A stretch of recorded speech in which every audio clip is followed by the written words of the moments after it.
அனைவருக்கும் வணக்கம். வாசிப்பவர் ஸ்ரீமதி செல்லம்மாள். இன்று புதியதாய் நாம் வாசிக்கப் போகும் புத்தகம் ஆழ் மனதின் அற்புத சக்தி. ஆசிரியர் டாக்டர் ஜோசப் மர்ஃபி. திருத்தம் டாக்டர் இயன் மெக்மகன். இதுவரை எழுதப்பட்டுள்ள சுய முன்னேற்ற புத்தகங்களிலேயே மிகவும் சக்தி வாய்ந்த புத்தகம். மொழிபெயர்ப்பு தமிழில் திருமதி நாகலட்சுமி சண்முகம் அவர்கள். 10 லட்சத்திற்கும் அதிகமான பிரதிகள் விற்றுள்ள புத்தகம். நூலாசிரியர் குறிப்பு: ஜோசப் மர்ஃபி. அயர்லாந்தில் பிறந்த இவர் பின்னர் அமெரிக்காவிற்கு குடியேறினார். அங்கு உளவியலில் டாக்டர் பட்டம் பெற்றார். அவர் தன் வாழ்வின் பெரும் பகுதியை கிழக்கத்திய மதங்களை படிப்பதற்கு செலவிட்டார். பல வருடங்கள் இந்தியாவில் தங்கியிருந்து ஆராய்ச்சியில் ஈடுபட்டிருந்தார். உலக மதங்களை பல வருடங்கள் ஆராய்ந்த பிறகு நம் எல்லோருக்கும் பின்னால் ஒரு மாபெரும் சக்தி உள்ளது என்பது அவருக்கு உறுதியானது. அந்த சக்தி நம்முள் உறைந்திருக்கிறது. அதுதான் நம் ஆழ் மனதின் அளவிடற்கரிய சக்தி. 19ஆம் நூற்றாண்டின் இறுதியில் அமெரிக்காவில் தோன்றிய புதிய சிந்தனை கொள்கை டாக்டர் மர்ஃபியின் சிந்தனையில் பெரும் தாக்கத்தை ஏற்படுத்தியது. கடவுள் அல்லது எல்லையில்லா பேரறிவு எல்லாவற்றிற்கும் மேலானது, எல்லா இடத்திலும் வியாபித்திருப்பது, என்றென்றும் நிலைத்திருப்பது. நம் ஒவ்வொருவரின் உள்ளும் தெய்வீகம் நிறைந்துள்ளது. நாம் அனைவருமே ஆன்மாக்கள். சக மனிதனை நிபந்தனையின்றி நேசிப்பதுதான் மிக உயர்வான ஆன்மீக கொள்கை. எல்லா வியாதிகளும் மனதில்தான் உதயமாகின்றன. சரியான சிந்தனைக்கு எல்லா வியாதிகளையும் குணப்படுத்தும் சக்தி உண்டு போன்ற சித்தாந்தங்களை உள்ளடக்கியதுதான் புதிய சிந்தனை கொள்கை. இந்நூலாசிரியர் ஜோசப் மர்ஃபியிடம் அவரது வாழ்க்கை பற்றி விவரிக்கும்படி கேட்டபோதெல்லாம் தன் வாழ்க்கை குறிப்பு என்றுதான் தனியாக குறிப்பிட தேவையில்லை, தன் வாழ்க்கை தன் புத்தகங்களில் புதைந்து கிடக்கிறது என்றே பதிலளித்து வந்தார். Amazing laws of cosmic mind, secrets of the I Ching, the miracle of mind dynamics, your infinite power to be rich, the cosmic power within you உட்பட 30க்கும் மேற்பட்ட மிக சிறப்பான ஊக்குவிப்பு புத்தகங்களை எழுதியுள்ளார். அவர் எழுதிய புத்தகங்களிலேயே மிக பிரபலமான புத்தகம் ஆழ் மனதின் அற்புத சக்தி எனும் இப்புத்தகம். மொழிபெயர்ப்பாளர் திருமதி நாகலட்சுமி சண்முகம் அவர்களை பற்றி சிறு குறிப்பு. திருமதி நாகலட்சுமி அவர்கள் மிகச் சிறந்த ஊக்குவிப்பு பேச்சாளர். மக்களிடம் பரிபூரண மாற்றம் கொண்டு வரும் கருத்தரங்குகளை இவர் நடத்தி வருகிறார். இந்தியாவின் முதல் பேஷன் டெஸ்ட் பயிற்றுவிப்பாளரான இவர் தங்களுடைய வாழ்வின் நோக்கத்தையும் லட்சிய கனவுகளையும் கண்டுகொள்ள ஆயிரக்கணக்கானவர்களுக்கு உதவியுள்ளார். அமெரிக்காவின் தலை சிறந்த ஊக்குவிப்பு பயிற்சியாளர்களில் ஒருவரும் chicken soup for the soul புத்தகங்களின் இணை ஆசிரியருமான ஜாக் கான்ஃபீல்டிடம் அமெரிக்கா சென்று நேரடி பயிற்சி பெற்றவர். ஜாக் கான்ஃபீல்டின் உலக புகழ்பெற்ற வெற்றி கொள்கைகளை மக்களுக்கு கற்றுக் கொடுக்க உலகெங்கிலும் இருந்து தேர்ந்தெடுக்கப்பட்ட 100 பேரில் நாகலட்சுமி அவர்களும் ஒருவர். தற்போது இந்தியா முழுவதும் பயணம் செய்து இவர் கருத்தரங்குகளை நடத்தி வருவதோடு சொற்பொழிவுகளையும் ஆற்றி வருகிறார். முழுநேர பேச்சாளராக ஆவதற்கு முன்பு 10 வருடங்கள் கணினி துறையில் தலைமை பொறுப்பு உட்பட பல பதவிகளை வகித்தவர். தமிழக நாடகத்துறையின் முன்னோடி மேதைகளான TKS சகோதரர்களில் ஒருவரான திரு முத்துசாமி அவர்களின் பேத்தியான நாகலட்சுமி அவர்களிடம் இருந்த இயல்பான தமிழ் பற்றும் புலமையும் அவரை தமிழ் மொழிபெயர்ப்பு துறைக்கு இழுத்து வந்துள்ளது. தரணியெங்கும் உள்ள தலை சிறந்த விஷயங்கள் எல்லாம் தமிழாடை உடுத்தி பவனி வர வேண்டும் என்பது இவரது பேரார்வம். அதற்கு தன் சிறு பங்களிப்பு முயற்சியாக உலகின் சிறந்த சுய முன்னேற்ற புத்தகங்களை தமிழில் மொழிபெயர்த்து வருகிறார். தற்போது தனது கணவருடனும் 2 குழந்தைகளுடனும் மும்பையில் வசித்து வருகிறார். ஆழ் மனதின் அற்புத சக்தி புத்தகம் மிக பரவலாகவும் பாராட்டப்படுகின்ற ஒரு புத்தகம் இது. உலகெங்கும் உள்ள பல லட்சக்கணக்கான மக்கள் வெறுமனே தங்கள் சிந்தனை முறையை மாற்றிக்கொண்டதன் மூலம் நம்புவதற்கு அரிய இலக்குகள் பலவற்றை அடைய இப்புத்தகம் உதவியுள்ளது. நீங்கள் எந்த ஒரு லட்சியத்தை அடைய வேண்டும் என்றாலும் எவ்வித கட்டுப்பாடுகளும் இன்றி அதன் மீது ஆழமாக நம்பிக்கை வைத்து அதை உங்கள் மனத்திரையில் படமாக பதிய வைத்தால் உங்களால் உங்கள் ஆழ்மன தடைகள் அனைத்தையும் உடைத்தெறிந்து அதை சாதிக்க முடியும். வெற்றி தேவதையை முத்தமிட்டுள்ள சாதாரண மக்கள் பலரின் உண்மை கதைகளால் நிறைந்துள்ள இப்புத்தகத்தில் கூறப்பட்டுள்ள எளிய நடைமுறை உத்திகளை நீங்கள் பயன்படுத்தினால் உங்களால் அளவற்ற செல்வத்தை குவிக்க முடியும். நீங்கள் எதிர்பார்க்கும் பதவி உயர்வை பெற முடியும். அனைவருடனும் இணக்கமான நல்லுறவை வளர்த்து கொள்ள முடியும். உங்களது திருமண பந்தத்தை என்றென்றும் இனிமையாக வைத்திருக்க முடியும். உங்களிடம் உறைந்திருக்கும் அர்த்தமற்ற பயங்களை முற்றிலுமாக ஒழித்து கட்ட முடியும். ஒவ்வொரு வைகரையிலும் உங்களால் புத்துணர்ச்சியுடன் துயிலெழ முடியும். வேண்டாத விருந்தாளிகளாய் உங்களுடன் உறவாடி கொண்டிருக்கும் எல்லா உடல் உபாதைகளையும் விரட்டியடிக்க முடியும். டாக்டர் மர்ஃபியின் புரட்சிகரமான, சந்தேகத்திற்கு இடமின்றி நிரூபணமாகியுள்ள, வாழ்வில் சுலபமாக பயன்படுத்தக்கூடிய எளிய உத்திகளை நீங்கள் பயன்படுத்தினால் உங்களுக்கும் உங்கள் மாபெரும் கனவிற்கும் குறுக்கே நிற்கும் மனத்தடைகள் அனைத்தையும் உடைத்தெறிந்து உங்களாலும் வெற்றி நடை போட முடியும். முன்னுரை. உலகெங்கிலும் சகலவிதமான மனிதர்களுக்கும் எண்ணற்ற அற்புதங்கள் நிகழ்ந்திருப்பதை நான் கண்டிருக்கிறேன். நீங்கள் உங்கள் ஆழ்மனதின் மந்திர சக்தியை உபயோகிக்க துவங்கும் போது உங்களுக்கும் அற்புதங்கள் நிகழும். நீங்கள் வழக்கமாக சிந்திக்கும் மனக்கண்ணில் பார்க்கும் உங்களது பழக்கங்களே உங்களுடைய விதியை வடிவமைத்து உருவாக்குகின்றன என்பதை இப்புத்தகம் உங்களுக்கு கற்றுக் கொடுக்கும். ஏனெனில் ஒரு மனிதன் தன் ஆழ் மனதில் என்ன நினைக்கிறானோ அதுவாகவே ஆகிறான். ஏன் இப்படி? ஏன் ஒரு மனிதர் சோகமாகவும் மற்றொருவர் உற்சாகமாகவும் இருக்கிறார்? ஏன் ஒருவர் மகிழ்ச்சியிலும் செல்வத்திலும் திளைக்கிறார், மற்றொருவர் ஏழ்மையிலும் துயரத்திலும் உழல்கிறார்? ஏன் ஒருவர் பயத்தோடும் கவலையோடும் காணப்படுகிறார், மற்றொருவர் முழுமையான துணிச்சலோடும் தன்னம்பிக்கையோடும் திகழ்கிறார்? ஏன் ஒருவர் அழகான மாட மாளிகையில் குடிக்கொண்டிருக்கிறார், மற்றொருவர் அவலமான குப்பைமேட்டில் வாழ்கிறார்? ஏன் ஒருவர் மிகப்பெரிய வெற்றியாளராகவும் மற்றொருவர் படுதோல்வி அடைந்தவராகவும் இருக்கிறார்? ஏன் ஒரு பேச்சாளர் குறிப்பிடத்தக்கவராகவும் பிரபலமாகவும் உலா வருகிறார், மற்றொருவர் தரம் குறைந்தவராகவும் இருக்குமிடம் தெரியாதவராகவும் இருக்கிறார்?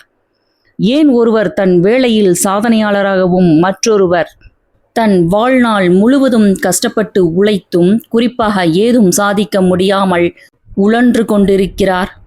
ஏன் ஒருவர் தீரா நோயிலிருந்து பரிபூரண நிவாரணம் பெறுகிறார், மற்றொருவர் அந்நோயிலிருந்து மீள முடியாமல் தவிக்கிறார்? ஏன் பல நல்ல அன்புள்ளம் கொண்ட தெய்வ நம்பிக்கையுடைய மக்கள் மனரீதியாகவும் உடல் ரீதியாகவும் பல துன்பங்களையும் சித்திரவதைகளையும் அனுபவிக்கின்றனர்? ஏன் பல ஒழுக்கங்கெட்ட தெய்வ நம்பிக்கையற்ற மனிதர்கள் வெற்றியும் பெரும் செல்வமும் ஒளிமிகு ஆரோக்கியமும் பெற்றுள்ளனர்? ஏன் ஒருவர் மகிழ்ச்சிகரமான மன வாழ்க்கையை அனுபவிக்கிறார், மற்றொருவர் மகிழ்ச்சியற்ற விரக்தியான இல்லற வாழ்வில் அல்லலுறுகிறார்? இக்கேள்விகளுக்கான விடைகள் உங்கள் வெளிமனம் மற்றும் ஆழ் மனதின் செயல்பாடுகளில் உள்ளனவா? ஆமாம், நிச்சயமாக உள்ளது. நான் ஏன் இப்புத்தகத்தை எழுதினேன்? இத்தகைய கேள்விகளுக்கும் இதே போன்ற இன்னும் பிற கேள்விகளுக்கும் நான் கண்டுபிடித்துள்ள விடைகளை உங்களுடன் பகிர்ந்து கொள்ள வேண்டும் என்ற ஆழ்ந்த விருப்பமே என்னை இப்புத்தகத்தை எழுத தூண்டியது. உங்கள் மனதின் அடிப்படை உண்மைகளை இயன்ற அளவு எளிய நடையில் விளக்க நான் முயற்சித்துள்ளேன். வாழ்வின் அடிப்படை விதிகளையும் உங்கள் மனதின் அடிப்படை விதிகளையும் சாதாரணமான அன்றாட பேச்சு நடையில் விளக்க முடியும் என்று நான் நம்புகிறேன். உங்கள் நாளிதழ்களிலும் பத்திரிகைகளிலும், உங்கள் தொழிலிலும், உங்கள் அலுவலகங்களிலும், உங்கள் வீட்டிலும் நீங்கள் உபயோகிக்கும் நடையில் நான் இப்புத்தகத்தை எழுதியிருக்கிறேன். இப்புத்தகத்தை படித்து இதில் வரையறுக்கப்பட்டுள்ள உத்திகளை அன்றாட வாழ்க்கையில் பயன்படுத்துமாறு நான் உங்களை கேட்டுக்கொள்கிறேன். அவ்வாறு நீங்கள் செயல்படும் போது ஓர் அற்புதம் நிகழ்த்தும் சக்தி உங்கள் கைவசப்படும் என்று நான் மனதார நம்புகிறேன். குழப்பம், துயரம், மனசோர்வு, தோல்வி ஆகியவற்றிலிருந்து அந்த சக்தி உங்களை மீட்டெடுக்கும், உங்கள் துன்பங்களை தீர்க்கும். உணர்ச்சி ரீதியான தலையிலிருந்தும் உடல் ரீதியான தலையிலிருந்தும் உங்களை விடுவிக்கும். சுதந்திரம், மகிழ்ச்சி மற்றும் மன அமைதிக்கான ராஜ வீதியில் உங்களை கொண்டு போய் சேர்க்கும். உங்கள் ஆழ் மனதின் இந்த அற்புதம் நிகழ்த்தும் சக்தி உங்களை நோயிலிருந்து குணப்படுத்தி மீண்டும் பலம் வாய்ந்தவராகவும் துடிப்பு மிக்கவராகவும் ஆக்கும். உங்களுக்குள் இருக்கும் சக்திகளை எவ்வாறு உபயோகிப்பது என்பதை கற்றுக்கொள்வதன் மூலம் நீங்கள் பயம் எனும் சிறை கதவை திறந்துவிட்டு இயேசுவின் சீடரான புனித பால் விவரித்துள்ள கடவுளின் மைந்தர்கள் அனுபவிக்கும் புகழ்பெற்ற சுதந்திர வாழ்விற்குள் நுழைவீர்கள். அற்புதம் நிகழ்த்தும் சக்தியை விடுவித்தல். ஒரு தனி மனிதன் அனுபவபூர்வமாக உணரும் நிவாரணமே நமது ஆழ்மனதின் சக்திகளுக்கு சிறந்த நம்பகமான ஆதாரம். என்னை உருவாக்கி இன்று வரையிலும் என் உடலின் இன்றியமையா செயல்கள் அனைத்தையும் கண்காணித்து வரும் என் ஆழ் மனதின் சக்தி கொண்டு பல வருடங்களுக்கு முன்பு என்னை தாக்கிய சர்க்கோமா என்றழைக்கப்படும் தசை புற்றுநோயிலிருந்து என்னை நானே குணப்படுத்தி கொண்டேன். அப்போது நான் செயல்படுத்திய உத்தி இப்புத்தகத்தில் விரிவாக விளக்கப்பட்டுள்ளது. இது நம் எல்லோருடைய அடிமனதின் ஆழங்களிலும் புதைந்து கிடக்கும் அளவற்ற நிவாரண சக்தி மீது உங்களை நம்பிக்கை கொள்ள வைக்கும் என்று நான் உறுதியாக நம்புகிறேன். என்னுடைய எல்லா உறுப்புகளையும் படைத்து என் உடலுக்கு உரு கொடுத்து என் இதய துடிப்பை துவக்கி வைத்த அந்த மகாசக்தி தான் படைத்ததை தானே குணப்படுத்த வல்லது என்று ஏற்றுக்கொள்வது இயற்கையே என்பதை அனுபவமிக்க மருத்துவ நண்பர் ஒருவரின் அறிவுரை மூலம் உணர்ந்தேன். இப்பழமொழியை நீங்களும் அறிந்திருக்கக்கூடும். காயத்திற்கு மருத்துவர் கட்டுப்போடுவார், கடவுள் குணப்படுத்துவார். ஆழ்ந்து பிரார்த்திக்கும் போது அற்புதங்கள் நிகழ்கின்றன. அறிவியல் பூர்வமான பிரார்த்தனை என்பது ஒரு குறிப்பிட்ட குறிக்கோளை நோக்கி செலுத்தப்படும் வெளி மனதிற்கும் ஆழ் மனதிற்கும் இடையே நடைபெறும் ஓர் இணக்கமான நடவடிக்கை. உங்களுக்குள் இருக்கும் மகா சக்தியை வெளிக்கொணர்ந்து வாழ்க்கையில் நீங்கள் உண்மையிலேயே என்ன வேண்டும் என்று விரும்புகிறீர்களோ அது உங்களுக்கு கிடைக்க உதவும் ஓர் அறிவியல் பூர்வமான முறையை இப்புத்தகம் கற்றுக் கொடுக்கும். நீங்கள் ஒரு மகிழ்ச்சிகரமான, முழுமையான, வளமான வாழ்வை விரும்புகிறீர்கள். அற்புதங்களை நிகழ்த்தும் இச்சக்தியை பயன்படுத்தி உங்கள் அன்றாட நடவடிக்கைகளை எளிதாக்குங்கள். வியாபார பிரச்சனைகளுக்கு தீர்வு காணுங்கள். குடும்பத்தில் இணக்கமான நல்லுறவை ஏற்படுத்துங்கள். இப்புத்தகத்தை பல முறை படியுங்கள். இந்த அற்புதமான சக்தி எவ்வாறு செயல்படுகிறது என்பதையும் உங்களுக்குள் ஒளிந்திருக்கும் உத்வேகத்தையும் ஞானத்தையும் எவ்வாறு வெளிக்கொணர்வது என்பதையும் இப்புத்தகத்திலுள்ள பல அத்தியாயங்கள் உங்களுக்கு எடுத்துக்காட்டும். உங்கள் ஆழ் மனதில் எண்ண பதிவை ஏற்படுத்தும் எளிய உத்திகளை கற்றுக்கொள்ளுங்கள். வற்றாத களஞ்சியமான உங்கள் ஆழ் மனதிலிருந்து வேண்டியதை பெற உதவும் புதிய அறிவியல் முறையை கடைபிடியுங்கள். இப்புத்தகத்தை கவனமாகவும் அக்கறையோடும் அன்போடும் படியுங்கள். இது வியத்தகு முறையில் உதவி செய்யும் என்பதை உங்களுக்கு நீங்களே நிரூபித்து காட்டுங்கள். இது கண்டிப்பாக உங்கள் வாழ்வில் ஒரு திருப்பு முனையாக இருக்கும் என்று நான் நம்புகிறேன். எல்லோரும் பிரார்த்திக்கின்றனர். பலனளிக்கும் விதத்தில் பிரார்த்திப்பது எப்படி என்று உங்களுக்கு தெரியுமா? பிரார்த்தனை உங்கள் அன்றாட வாழ்வின் ஒரு பகுதியாக அங்கம் வகித்து எவ்வளவு காலம் இருக்கும்? ஆனால் ஓர் அவசர காலத்தில், ஆபத்தான அல்லது பிரச்சனையான சமயங்களில், காலன் பதுங்கியிருந்து நம்மை பார்க்கும் நேரத்தில் பொதுவாக நமக்குள் பிரார்த்தனைகள் பீரிட்டு கிளம்பும். தினசரி செய்திகளை ஊற்று கவனியுங்கள். தீராத நோயால் அல்லலுறும் ஒரு குழந்தைக்காக, நாடுகளுக்கு இடையேயான அமைதிக்காக, நீர் புகுந்த சுரங்கத்தில் சிக்கி தவிக்கும் சுரங்க தொழிலாளர்களுக்காக என்று நாடெங்கிலும் மக்கள் பிரார்த்தனை செய்து கொண்டிருக்கும் செய்திகள் அதில் இடம் பெற்றிருக்கும். பின்னர் அச்சுரங்க தொழிலாளர்கள் காப்பாற்றப்படும் போது தாங்கள் காத்திருந்த நேரம் முழுவதும் பிரார்த்தித்து கொண்டிருந்ததாக அவர்கள் சொல்ல கேள்விப்படுகிறோம். பிரார்த்தனை என்பது பிரச்சனை காலங்களில் நமக்கு கிடைக்கும் ஓர் அருமருந்து என்பதில் சந்தேகம் இல்லை. ஆனால் பிரார்த்தனையை நம் வாழ்வின் பிரிக்க முடியாத ஆக்கப்பூர்வமான ஓர் அங்கமாக்கிக் கொள்ள நாம் ஏன் பிரச்சனைக்காக காத்திருக்க வேண்டும்? பிரார்த்தனைக்கு கிடைக்கும் நம்ப முடியாத பலன்கள் தலையங்கங்களை அலங்கரிக்கும். அவையே பலன் தரும் பிரார்த்தனைகளுக்கு கிடைக்கும் நற்சான்றிதழ்கள் கூட. ஆனால் குழந்தைகளின் பணிவான பிரார்த்தனைகளை பற்றியும், தினமும் உணவருந்தும் போது நமக்கு கிடைத்த உணவுக்காக இறைவனுக்கு நாம் தெரிவிக்கும் எளிமையான நன்றி பாராட்டுதலை பற்றியும், இறைவனிடம் ஐக்கியத்தை மட்டுமே நாடி வரும் மக்களின் நம்பிக்கை நிறைந்த பக்தியை பற்றியும் என்ன சொல்வது?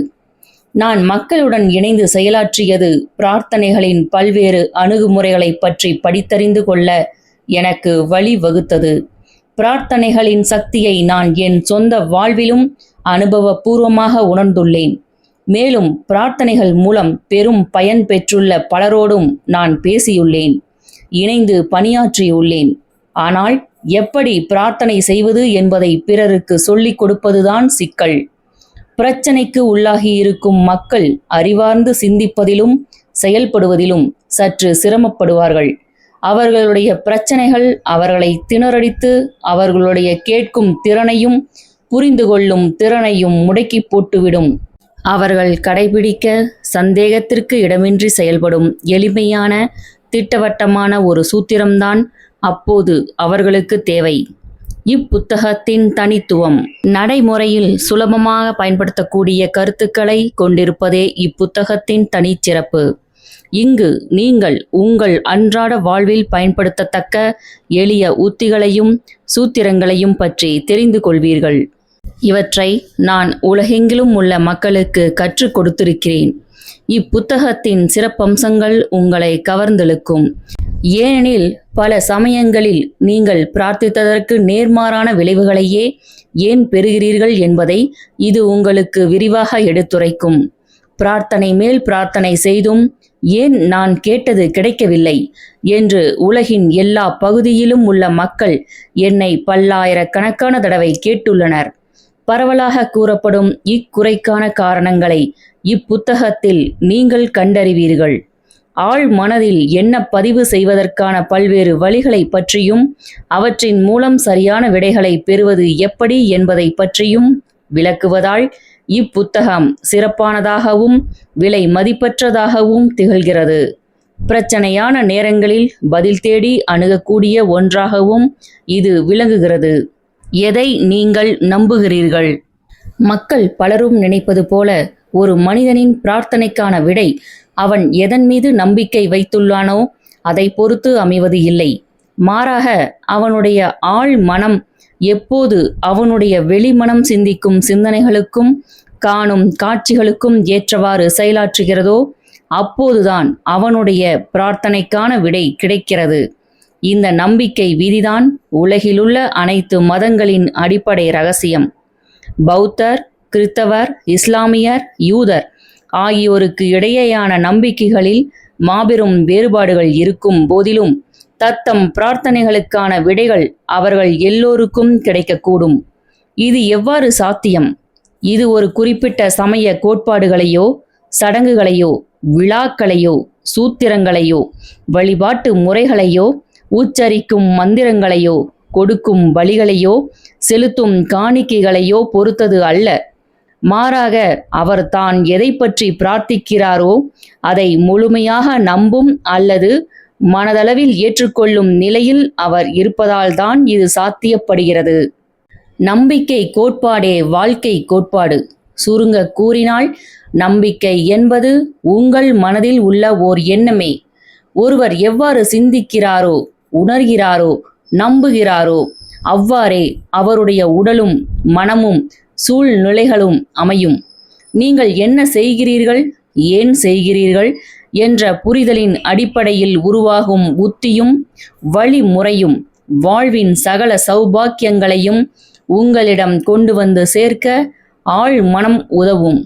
நிறைவேறிய பிரார்த்தனை என்பது உங்கள் இதயபூர்வமான விருப்பம் மெய்ப்படுதல்தான். தீவிர விருப்பமே பிரார்த்தனை. ஆரோக்கியம், மகிழ்ச்சி, பாதுகாப்பு மற்றும் மன நிம்மதி ஆகியவற்றை எல்லோரும் விரும்புகிறோம். ஆனால் நம்மில் எத்தனை பேர் இந்த இலக்குகள் அனைத்தையும் அடைகிறோம்? என்னுடைய மனப்போக்கை மாற்றி உணர்ச்சி பூர்வமான வாழ்க்கைக்கு கடிவாளமிட்டால் என்னுடைய இதயத்தின் நிலை மேம்படும் என்பதை நான் மனப்பூர்வமாக அறிவேன். பிரச்சனை என்னவென்றால் என்னிடம் அதற்கான உத்தியோ வழிமுறையோ அல்லது செயல்முறையோ இல்லை. என் மனம் பல பிரச்சனைகள் குறித்து முன்னும் பின்னும் சதா உழன்று கொண்டே இருக்கிறது. அதனால் நான் வெறுப்பாகவும் மகிழ்ச்சியற்றவனாகவும் தோல்வியடைந்தவனாகவும் உணர்கிறேன் என்று சமீபத்தில் ஒரு பல்கலைக்கழக பேராசிரியர் என்னிடம் கூறினார். இப்பேராசிரியர் முழுமையான ஆரோக்கியத்தை பெற தீவிர விருப்பம் கொண்டிருந்தார்.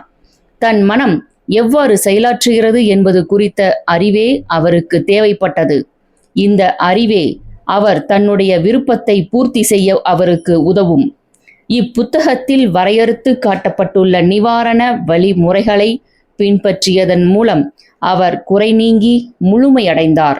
எல்லோருக்கும் பொதுவான மனம். உங்கள் ஆழ் மனதின் அற்புதங்கள் நிகழ்த்தும் சக்தி நீங்களும் நானும் பிறப்பதற்கு முன்னரே தேவாலயங்களும் உலகமும் தோன்றுவதற்கு முன்பே இருந்து வந்துள்ளது. வாழ்வின் நிலையான பேருண்மைகளும் கோட்பாடுகளும் மதங்கள் யாவும் தோன்றுவதற்கு முன்னரே இருந்து வந்துள்ளன. இதை மனதிற்கொண்டே இந்த அற்புதமான மாயமான பூரணமான மாற்றத்தை ஏற்படுத்தும் சக்தியை கையகப்படுத்திக் கொள்ள பின்வரும் அத்தியாயங்களில் நான் உங்களை கேட்டுக்கொள்கிறேன். இச்சக்தி உங்களின் மனக்காயங்களையும் உடற்காயங்களையும் ஆற்றும். பயம் சூழ்ந்த மனதிற்கு விடுதலையை பிரகடனப்படுத்தும். ஏழ்மை, தோல்வி, துயரம், பற்றாக்குறை மற்றும் வெறுப்பு ஆகிய குறைபாடுகளிலிருந்து உங்களை முழுவதுமாக விடுவிக்கும். நீங்கள் செய்ய வேண்டியதெல்லாம் நீங்கள் கைவசப்படுத்த விரும்பும் நல்ல விஷயங்களோடு உங்களை மனப்பூர்வமாகவும் உணர்ச்சி பூர்வமாகவும் ஐக்கியப்படுத்திக் கொள்வதுதான் உங்களுடைய ஆழ் மனதின் படைப்பு சக்தி. அதற்கேற்ப செயல்படும். இன்றே இப்பொழுதே துவங்குங்கள். உங்கள் வாழ்வில் அற்புதங்கள் நிகழட்டும். இருள் விலகி உங்கள் வாழ்வில் ஒளி வீசும் வரை ஓயாதீர்கள். உங்களுக்குள் ஒளிந்திருக்கும் புதையல். அளவற்ற செல்வங்கள் உங்கள் கைக்கெட்டும் தூரத்தில் உள்ளன. அவற்றை அடைய நீங்கள் செய்ய வேண்டியதெல்லாம் உங்கள் மன கண்களை திறந்து உங்களுக்குள் ஒளிந்திருக்கும் மாபெரும் புதையற் களஞ்சியத்தை தரிசிப்பதுதான். நீங்கள் புகழோடும் மகிழ்ச்சியோடும் அமோகமாகவும் வாழ்வதற்கு தேவையான அனைத்தையும் உங்களுக்குள் இருக்கும் சேமிப்பு கிடங்கிலிருந்து நீங்கள் பெற்றுக்கொள்ளலாம்.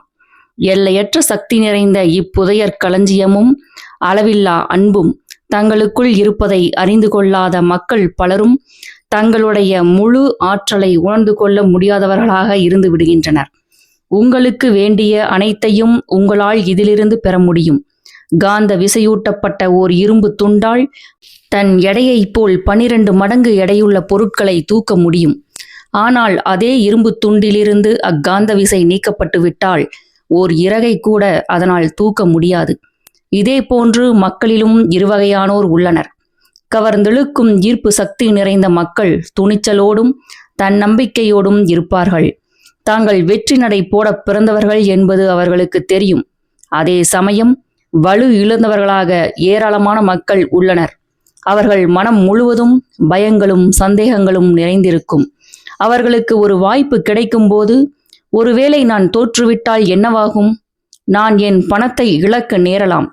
மக்கள் என்னை பார்த்து ஏளனமாக சிரிப்பார்கள் என்று கூறுவார்கள். இத்தகைய மக்கள் வாழ்வில் வெகு தூரம் சென்றடையப் போவதில்லை. முன்னேற விடாமல் தடுக்கும் அவர்களது பயம் அவர்கள் இருக்கும் இடத்திலேயே அவர்களை முடக்கி போட்டுவிடும். காலத்தால் அழியாத இந்த பரம ரகசியத்தை நீங்கள் கண்டறிந்து அதை நடைமுறைப்படுத்தினால் உங்களுக்கு வேண்டியதை ஈர்த்து கொள்வதற்கான காந்த சக்தியை நீங்கள் பெறலாம். காலத்தால் அழியாத மாபெரும் ரகசியம். காலத்தால் அழியாத மாபெரும் ரகசியம் என்ன என்று யாரோ ஒருவர் உங்களை கேட்கிறார் என்று வைத்துக்கொள்ளுங்கள். நீங்கள் என்ன பதிலளிப்பீர்கள்? அணுசக்தி, கோள்களுக்கு இடையேயான பயணம், கருங்குழி, இவற்றில் ஏதும் இல்லை. அப்படியானால் அந்த மாபெரும் ரகசியம் எது? ஒருவர் அதனை எங்கே கண்டுபிடிக்கலாம்? அதனை எப்படி புரிந்து கொண்டு நடைமுறைப்படுத்துவது? இதற்கான விடை நம்மை வியப்பில் ஆழ்த்தும் அளவுக்கு மிகவும் எளிமையானது.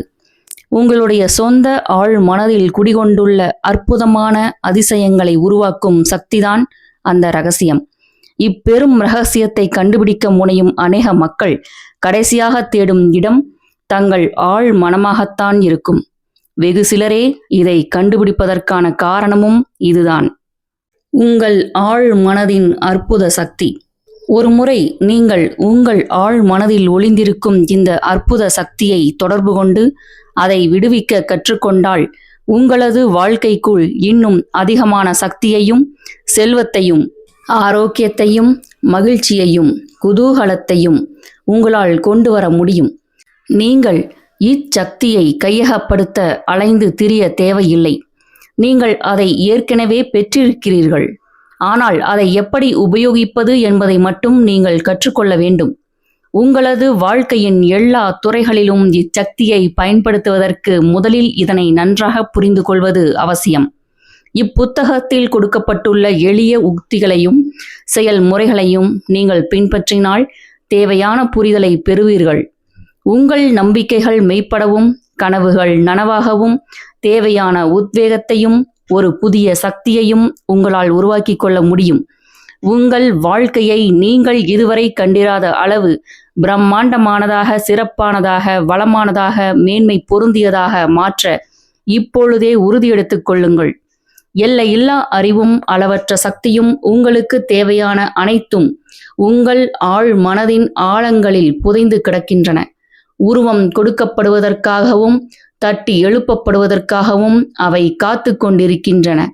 நீங்கள் இப்பொழுது உங்கள் ஆழ் மனதின் ஆற்றல்களை உணர்ந்து கொள்ள துவங்கினால் அவை புற உலகில் நிஜமாக உருவெடுக்க துவங்கும்.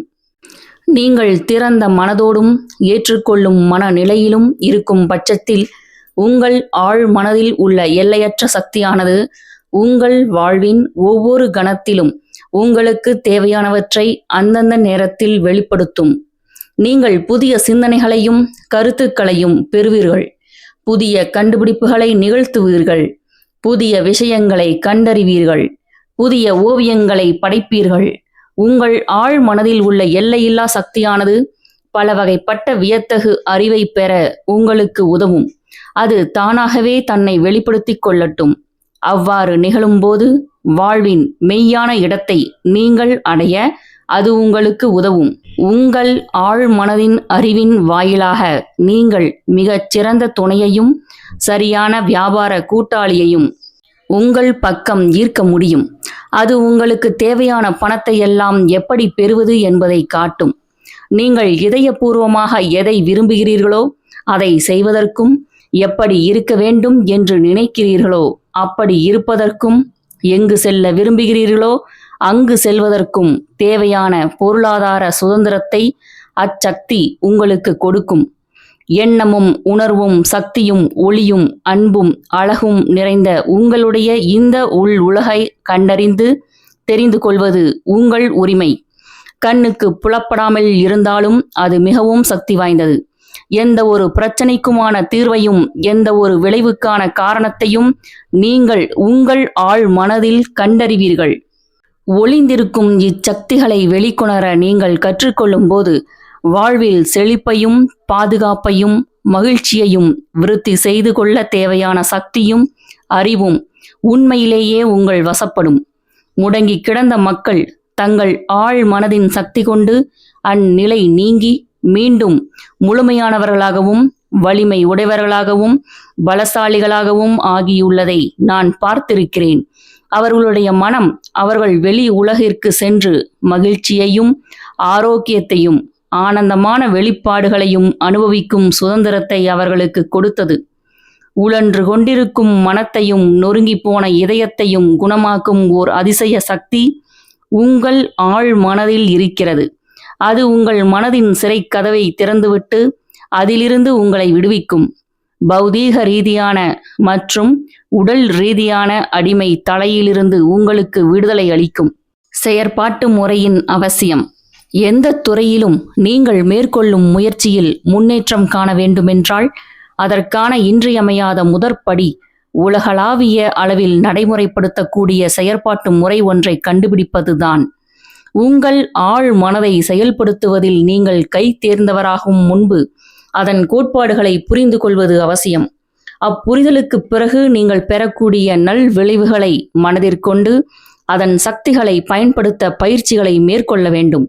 இந்த சக்திகளை நடைமுறைப்படுத்துவதன் மூலம் நீங்கள் அடைய விரும்பும் நிச்சயமான குறிப்பிட்ட நோக்கங்களையும் இலக்குகளையும் உங்களால் கண்டிப்பாக அடைய முடியும். பல வருடங்கள் நான் வேதியியலாளராக பணியாற்றினேன். என் ஆரம்பகால பயிற்சியில் நான் முதலாக கற்றுக்கொண்ட விஷயங்களில் ஒன்று, 2 ஹைட்ரஜன் அணுக்களையும் ஓர் ஆக்சிஜன் அணுவையும் ஒருங்கிணைக்கும் போது நமக்கு கிடைக்கும் பொருள் தண்ணீர். இவ்விளைவு எப்போதாவதோ அல்லது அடிக்கடியோ நிகழும் ஒன்றல்ல, எப்போதும் நிகழும் ஒன்று என்பது. ஓர் ஆக்சிஜன் அணுவையும் ஒரு கார்பன் அணுவையும் எடுத்து ஒருங்கிணைக்கும் போது கார்பன் மோனாக்சைடு எனும் விஷ வாயு உருவாகும்.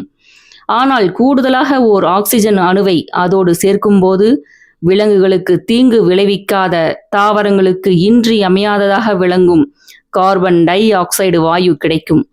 இந்த உண்மைகள் உலகளாவியவை, மாற்ற இயலாதவை. இவற்றைதான் நாம் கோட்பாடுகள் என்று அழைக்கிறோம். வேதியியல், இயற்பியல் மற்றும் கணித கோட்பாடுகளின் செயல்முறைகள் உங்கள் ஆழ் மனதின் கோட்பாடுகளின் செயல்முறைகளில் இருந்து எந்த விதத்திலும் வேறுபட்டவை அல்ல.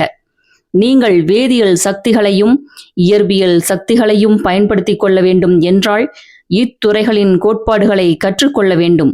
அதேபோல் நீங்கள் உங்கள் ஆழ் மனதின் சக்திகளை பயன்படுத்திக் கொள்ள வேண்டும் என்றால் அதன் கோட்பாடுகளை கற்றுக்கொள்ள வேண்டும். பொதுவாக ஏற்றுக்கொள்ளப்பட்ட தண்ணீர் தன் மட்டத்தை தானே தேர்ந்தெடுக்கும் எனும் கொள்கையை எடுத்துக்கொள்ளுங்கள். இது ஓர் உலகளாவிய கொள்கை. இது நேரத்திலும் எல்லா இடங்களிலும் உள்ள நீருக்கும், நீரை போன்றே செயல்படும் பிற திரவங்களுக்கும் பொருந்தும். பண்டைய எகிப்தியர்கள் இக்கொள்கையை அறிந்திருந்தனர். அவர்கள் இதனை மிகப்பெரிய பிரமிடுகளின் அடித்தளங்களை சமசீராக அமைக்க பயன்படுத்தினர். இன்று பொறியியல் வல்லுநர்கள் இதனை நீர்ப்பாசன கட்டுமானம் முதல் நீர்மின் திட்டம் வரை அனைத்து திட்டமிடுதலிலும் உபயோகிக்கின்றனர். அல்லது பருப்பொருள் சூடேற்றப்படும் போது விரிவடையும் என்ற கொள்கையை எடுத்துக்கொள்ளுங்கள். இது எங்கும் நேரத்திலும் எந்த சூழ்நிலையிலும் மாறாத ஒன்று. ஓர் எஃகு துண்டை சூடேற்றினால் அந்த எஃகு சீனாவில் இருந்தாலும் சரி, இங்கிலாந்தில் இருந்தாலும் சரி, அல்லது வலம் வந்து கொண்டிருக்கும் விண்வெளி நிலையத்தில் இருந்தாலும் சரி, அது விரிவடையும். இது ஓர் உலகளாவிய உண்மை. அதேபோல உங்கள் ஆழ் மனதில் எதை பதிவு செய்கிறீர்களோ அது ஒரு சூழ்நிலையாகவும் அனுபவமாகவும் நிகழ்வாகவும் வெளிப்படுத்தப்படுகிறது என்பதும் உலகளாவிய உண்மையே. உங்கள் பிரார்த்தனை நிறைவேறுவதற்கான காரணம் உங்களது ஆழ்மனம் ஒரு கோட்பாடு என்பதால்தான். கோட்பாடு என்று நான் கூறுவது ஒரு பொருள் எவ்வாறு செயலாற்றுகிறது என்பதை குறிக்கும் அர்த்தத்தில்தான். உதாரணத்திற்கு மின்சாரத்தின் ஒரு முக்கியமான கோட்பாடு அது உயர் ஆற்றலில் இருந்து குறைந்த ஆற்றலுக்கு செல்கிறது என்பது.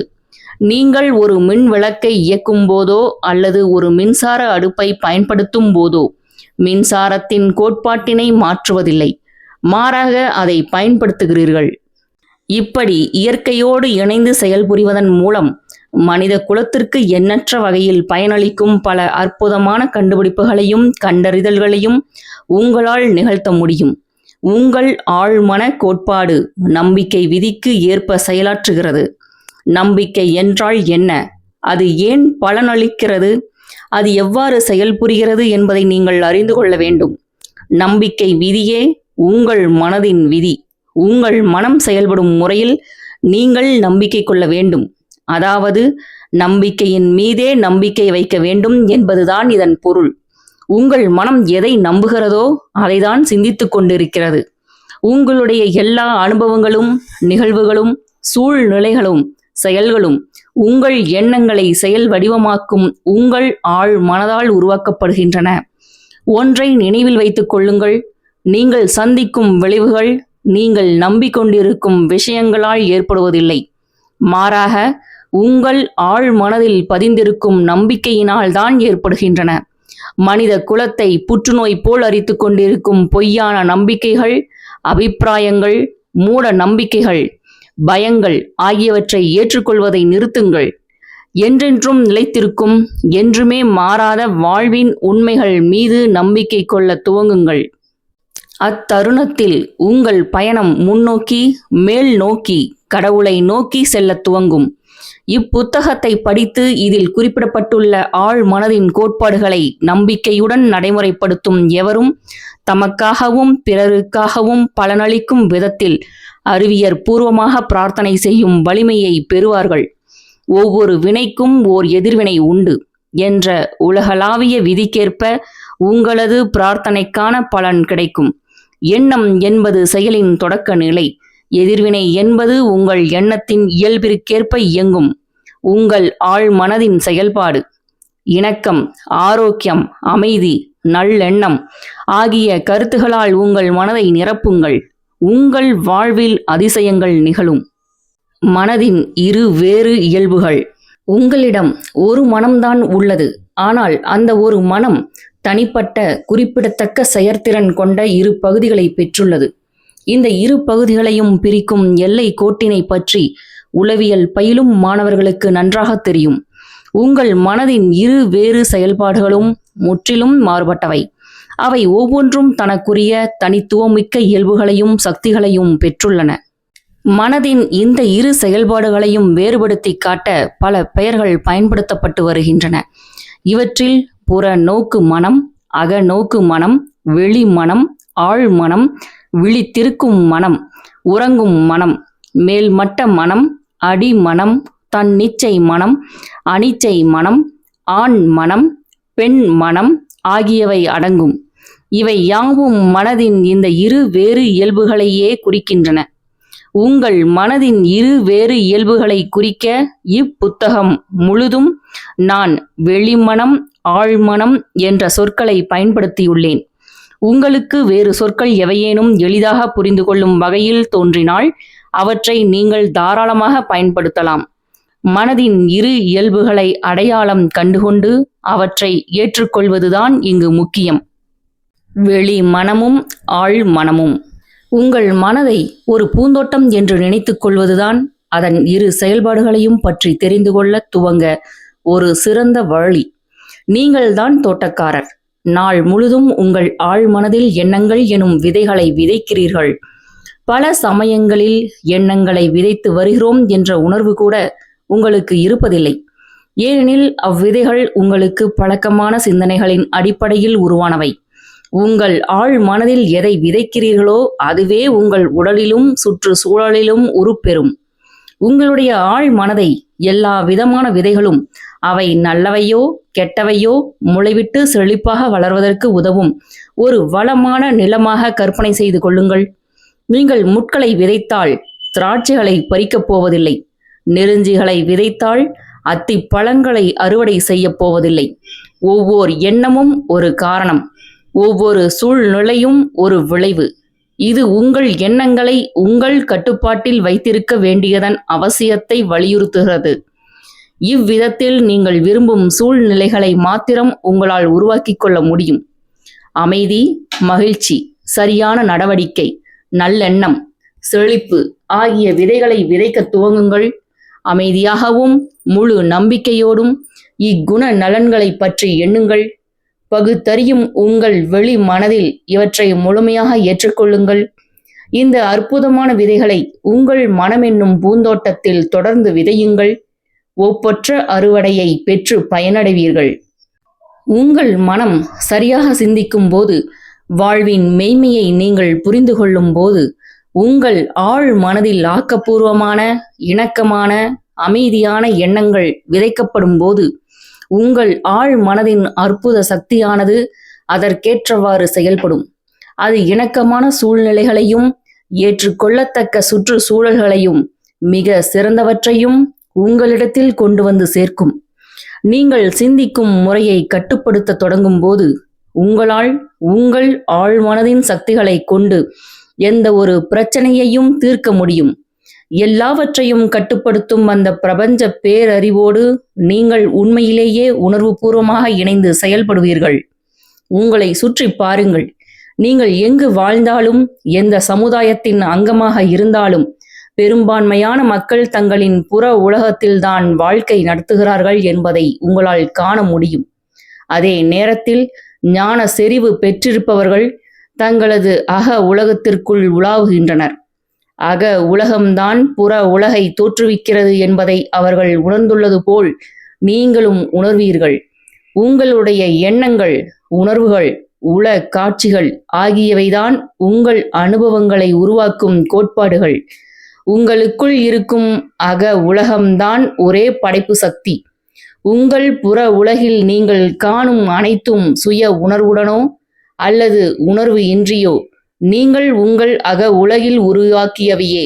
உங்கள் வெளி மனதிற்கும் ஆழ் மனதிற்கும் இடையே நிலவும் தொடர்பு குறித்த உண்மையை நீங்கள் அறிந்து கொண்டால் உங்கள் வாழ்க்கையையே உங்களால் முற்றிலும் மாற்றியமைக்க முடியும். நீங்கள் புற சூழ்நிலைகளை மாற்ற விரும்பினால் அதற்கான காரணத்தை மாற்ற வேண்டும். சூழ்நிலைகளையும் சந்தர்ப்பங்களையும் மாற்ற விரும்பும் பலரும் அச்சூழ்நிலைகளிலும் சந்தர்ப்பங்களிலுமே தொடர்ந்து கவனம் செலுத்துகின்றனர். இது தேவையற்ற கால விரயம், முயற்சி விரயம். தங்களுடைய சூழ்நிலைகள் ஏதோ ஒரு காரணத்தால் உருவானவையே என்பதை அவர்கள் கவனிக்க தவறிவிடுகின்றனர். முரண்பாடு, குழப்பம், பற்றாக்குறை, கட்டுப்பாடு ஆகியவற்றை உங்கள் வாழ்விலிருந்து களைய வேண்டுமென்றால் அதற்கான காரணத்தை களைய வேண்டும். நீங்கள் உங்கள் ஆழ் மனதை பயன்படுத்தும் விதமும் அதில் நீங்கள் விதைக்கும் எண்ணங்களும் தான் அக்காரணம். காரணத்தை மாற்றுங்கள், விளைவுகள் மாறும். நாம் அனைவரும் எல்லையற்ற அளவிட முடியாத செழிப்பு கடலில் வாழ்கிறோம். உங்கள் ஆழ்மனம் உங்கள் வெளிமனதின் எண்ணங்களால் ஆட்டுவிக்கப்படுகிறது. அந்த வெளிமனதின் எண்ணங்களை அடித்தளமாக வைத்தே ஆழ் மனதின் முடிவில்லா பேரறிவும் ஞானமும் இன்றியமையாத ஆற்றல்களும் சக்திகளும் இயங்குகின்றன. அந்த அடித்தளத்தை நேர்மறையான திசையை நோக்கி செல்லும்படி வடிவமைத்தால் பெரும் பலன்களை அடையும் விதத்தில் அந்த அளவற்ற ஆற்றலை உங்களால் இயக்க முடியும். இப்புத்தகத்தின் ஒவ்வொரு அத்தியாயமும் மனதின் விதிகளை எப்படி நடைமுறைப்படுத்துவது என்பதை பற்றிய திடமான தெளிவான விளக்கங்களை வழங்குகிறது. இந்த உத்திகளை கற்றுக்கொண்ட பிறகு ஏழ்மைக்கு மாறாக செழிப்பையும், மூட நம்பிக்கை மற்றும் அறியாமைக்கு மாறாக பேரறிவையும், உள் மன போராட்டத்திற்கு மாறாக அமைதியையும், தோல்விக்கு மாறாக வெற்றியையும், வருத்தத்திற்கு மாறாக மகிழ்ச்சியையும், இருளுக்கு மாறாக வெளிச்சத்தையும், முரண்பாட்டிற்கு மாறாக இணக்கத்தையும், பயத்திற்கு மாறாக துணிவையும், தன்னம்பிக்கையையும் நீங்கள் உணர்வீர்கள். இவற்றை விட அற்புதமான ஆசீர்வாதங்கள் வேறு ஏதாவது இருக்க முடியுமா? மாபெரும் அறிவியல் அறிஞர்கள், கலைஞர்கள், கவிஞர்கள், பாடகர்கள், எழுத்தாளர்கள், கண்டுபிடிப்பாளர்கள் பலரும் வெளிமனம் மற்றும் ஆழ் மனதின் செயல்பாடுகள் குறித்து ஆழமாக அறிந்திருந்தனர். இப்புரிதலே தங்களுடைய குறிக்கோள்களை அடைவதற்கான ஆற்றலை அவர்களுக்கு கொடுத்தது. ஒருமுறை என்ரிகோ கருசோ எனும் பெரும் ஓப்பெரா பாடகர் மேடை பயத்தால் தடுமாறினார். ஆழ்ந்த பயத்தால் ஏற்பட்ட தசை பிடிப்பு காரணமாக அவருடைய தொண்டையின் தசைகள் சுருங்கின. அவருடைய குரல் வளை நாளங்கள் முடக்கப்பட்டு பயனற்றது இருப்பது போல் அவர் உணர்ந்தார். வியர்வை முகத்தில் வழிய அவர் முழு ஒப்பனையுடன் மேடையின் பின்னால் நின்று கொண்டிருந்தார். இன்னும் சற்று நேரத்தில் ஆவலுடன் காத்து கொண்டிருக்கும் ஆயிரக்கணக்கான பார்வையாளர்களுக்காக மேடைக்கு சென்று பாடியாக வேண்டும். என்னால் பாட முடியாது, அவர்கள் என்னை பார்த்து சிரிப்பார்கள், என் இசை பயணம் முடிந்துவிட்டது என்று அவர் நடுங்கியவாறே கூறினார். அவர் மீண்டும் தன் ஒப்பனை அறைக்கு போக திரும்பினார். பிறகு சட்டென்று நின்று, என்னுள் இருக்கும் சிறிய கருசோ பெரிய கருஷோவின் கழுத்தை நெரிக்க முயல்கிறது என்று கத்தினார். மறுபடியும் மேடையை நோக்கி திரும்பி, இங்கிருந்து வெளியேறிவிடு, பெரிய கருஷோ என் மூலம் பாட விரும்புகிறது என்று அந்த சிறிய கருஷோவுக்கு ஆணையிட்டார். பெரிய கருஷோ என்று கருஷோ குறிப்பிட்டது அவருடைய ஆழ் மனதின் அளவிடற்கரிய சக்தியையும் அறிவையுமே. வெளியேறிவிடு, வெளியேறிவிடு, பெரிய கருஷோ பாடப்போகிறது என்று அவர் கத்தத் தொடங்கினார். அவருடைய ஆழ் மனமும் அவருக்குள் உறைந்திருந்த ஆற்றல்களை வெளிக்கொணர்ந்தது. அழைப்பு வந்ததும் மேடைக்கு நடந்து சென்று மிக அற்புதமாகவும் கம்பீரமாகவும் பாடினார். பார்வையாளர்கள் பரவசப்பட்டு மயங்கினர். இதிலிருந்து வெளிமனம் மற்றும் ஆழ் மனம் ஆகிய மனதின் இரு நிலைகளை பற்றி கருஷோ புரிந்திருந்தார் என்பதை காணலாம். உங்கள் ஆழ் மனம் உங்களது எண்ணங்களின் இயல்பிற்கு ஏற்றவாறு செயலாற்றும். உங்களது வெளிமனம் சிறிய கருஷோ பயம், கவலை, கலக்கம் ஆகியவற்றால் நிறைந்திருக்கும் போது உங்கள் ஆழ் மனதில் பெரிய கருஷோ இவை தொடர்பான எதிர்மறை உணர்ச்சிகள் உருவாகும். அவை வெளிமனதை பீதி, தீய அறிகுறிகள் மற்றும் அவநம்பிக்கை ஆகியவற்றால் திணறடித்துவிடும். இது உங்களுக்கு ஏற்பட்டால் கருஷோவின் வழியை பின்பற்றுங்கள். உங்களுடைய ஆழ் மனதில் உருவாக்கப்படும் பகுத்தறிவிற்கு அப்பாற்பட்ட உணர்ச்சிகளிடத்தில் வலியுறுத்தலோடும் அதிகாரத்தோடும் உங்களால் பேச முடியும். அமைதியாய் இரு. நீ என் கட்டுப்பாட்டில் இருக்கிறாய். நீ எனக்கு கீழ்ப்படிந்து நடக்க வேண்டும். நீ என் ஆணைக்கு உட்பட்டவன் என்று நீங்கள் கூறலாம். நீங்கள் அதிகாரத்தோடும் திடமான நம்பிக்கையோடும் உங்கள் உள் மனதின் பகுத்துணர முடியாத இயக்கத்தோடு பேசும்போது ஏற்படும் அற்புதங்களை கண்டு வியந்து போவீர்கள். இணக்கமும் அமைதியும் உங்கள் மனதை ஆக்கிரமித்து கொள்ளும் ஆழ் மனம் வெளிமனதை சார்ந்தது. அதனால்தான் அதற்கு கீழ்மனம் என்ற மற்றொரு பெயர் இருக்கிறது. நூலின் இப்பகுதி இத்துடன் நிறைவடைகிறது. மேலும் மகாகவி பாரதியாருடன் பயணித்த திரு வ. ராமசாமி அவர்கள் எழுதிய பாரதியார் அவர்களின் வாழ்க்கை வரலாற்றை கூறும் மகாகவி பாரதியார், காவிரி நீரோவியம். ஆசிரியர் சூர்யா சேவியர். இந்நூல் காவிரியையும் அது கடந்து சென்ற பாதைகளையும், காவிரி கரைகளில் உருவான நகரங்களையும், அதன் நாகரிகங்களையும், நாகரிகத்தின் பெரு வரலாற்றையும், வரலாற்றை மறந்தவர்களாலும், வரலாறு தெரியாதவர்களாலும், வரலாற்றை திரிப்பவர்களாலும், அது வதைப்படும் துயரத்தையும் வழிகள் பல தாங்கியும் நம்மை வாழ வைக்கும் காவிரியின் நற்பண்பையும் நயம்பட பேசுகிறது இந்நூல். மற்றும் திரு மதன் அவர்கள் எழுதிய வந்தார்கள் வென்றார்கள், சமூக வரலாற்று ஆய்வாளர் திரு சே. திவான் அவர்கள் எழுதிய வர சொன்னார்கள் வந்தார்கள் வென்றார்கள், மற்றும் கவி பேரரசு திரு வைரமுத்து அவர்கள் எழுதிய தமிழாற்றுப்படை, எழுத்தாளர் திருமதி ரோண்டா பைன் அவர்கள் எழுதிய மாயா ஜாலம், மகாபாரதத்தின் மாறுபட்ட பக்கங்களை கூறும் எழுத்தாளர் திரு எஸ். ராமகிருஷ்ணன் அவர்கள் எழுதிய உப பாண்டவம், மலையாள எழுத்தாளர் திரு ஆனந்த் நீலகண்டன் அவர்கள் எழுதிய அசுரன், வீழ்த்தப்பட்டவர்களின் வீர காவியம், ராவணன் மற்றும் அவனது இனத்தாரின் கதை, மேலும் பாரதியார் கவிதைகள், ஔவையார் இயற்றிய நல்வழி மற்றும் நீதி நூல்கள் பற்றிய வலையொலி குறும்படங்கள் ஒளிவடிவில் கேட்க ஸ்ரீமதி செல்லம்மாள் வலையொலி அலைவரிசையை பதிவு செய்யுங்கள். தமிழாற்றுப்படை மற்றும் மாயாஜாலம் நூல்களை ஸ்பாட்டிஃபை ஆப்பிலும் கேட்கலாம். ஸ்ரீமதி செல்லம்மாள் தொடர்வாள். நன்றி, வணக்கம்.